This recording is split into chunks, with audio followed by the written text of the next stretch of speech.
Welcome everybody to battle number 4 of my 19-hour Pokemon Battle Revolution Marathon. As you can see, I'm facing Fiasa again, whom Carmen faced before.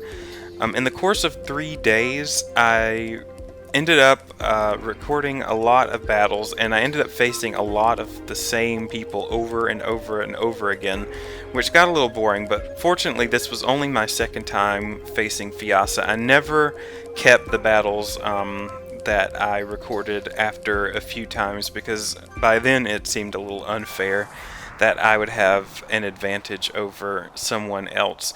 But in this case, I'm not completely used to her team yet, so I am still not sure what to expect from her team. So I'm anxious to see that for myself. So Gallade was sent out first, and typically Gallades are physical attackers. I don't think I've ever seen a special attacking Gallade before. I've seen Trick Room Gallades, but nothing that took advantage of any special attacks. So I feel pretty safe to Swords Dance here because I know Gallade can be pretty bulky also, but Drapion is also bulky and can take whatever Gallade dishes out.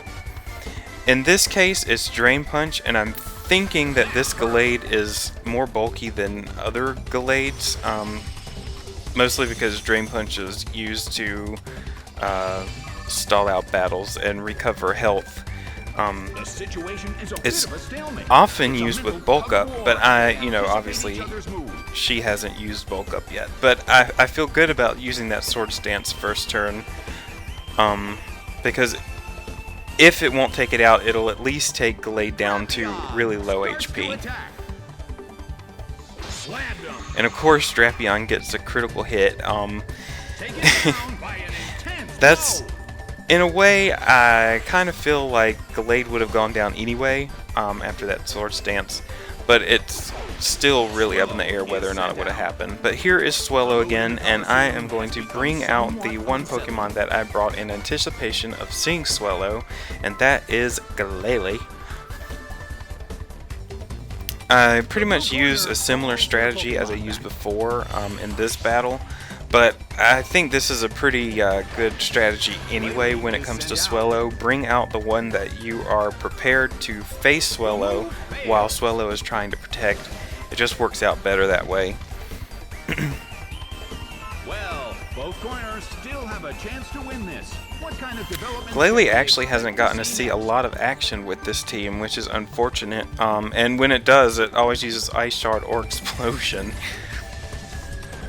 And this is another case of a critical hit knocking out a Pokemon, but I feel like it would have gone down anyway. Gallade's Ice Shard has taken out plenty of Pokemon in one hit. That isn't like Staraptor or Dragonite.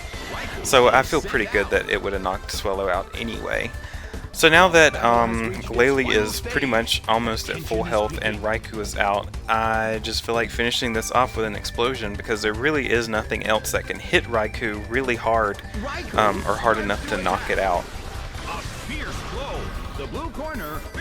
Luckily, Glalie survived that, but I feel like if Glalie were to be knocked out, I still have a Drapion with Earthquake and a Honchkrow in my party with Sucker Punch, so I think that it would have worked out for me in the end anyway, and those critical hits really don't seem to have mattered that much. I always seem to overanalyze whenever I get a critical hit, so that's like my little analysis with the critical hits. But I hope you guys have enjoyed this battle, and I hope you stick around for the next ones to come. See y'all in an hour.